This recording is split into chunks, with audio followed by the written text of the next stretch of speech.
In today's video, I'm going to teach you how to delete a tax form in Turbotax. If you've ever imported a document you didn't need, duplicated something by mistake, or just want to clean up your return, this quick walkthrough will show you exactly how to remove a form safely and correctly. Start on your open tax return in Turbotax. From the main screen, look to the left-hand menu and open the section labeled Tax Tools. This area is where Turbotax groups the maintenance and housekeeping options for your return. If you don't see it right away, expand the sidebar or make your browser window a bit wider so the full menu appears. Once Tax Tools is open, choose Tools. This opens a utility panel designed for tasks like importing data, refreshing connections, and in our case, managing forms.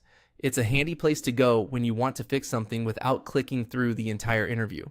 In the Tools panel, select Delete a Form. Turbotax will display a list of every form, schedule, and worksheet that currently exists in your return. Think of this as a directory of the building blocks behind your entries.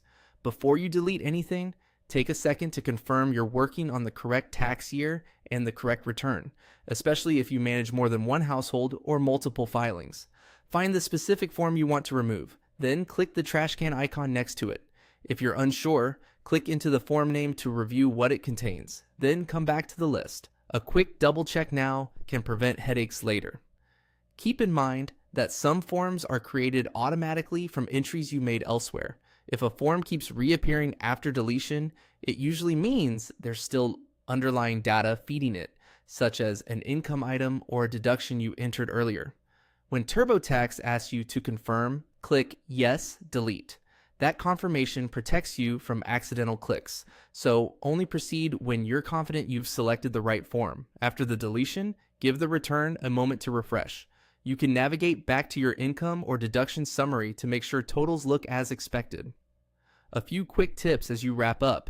If a form is tied to required information, Turbotax may prevent deletion until you remove or edit the source entry. If you've already filed your return, you won't delete forms from the filed copy. Instead, you would start an amendment. And if you're working on a complex return, consider running a quick review after deleting to confirm there are no new alerts. That's it. Clean, simple, and done. Thanks for watching and happy filing.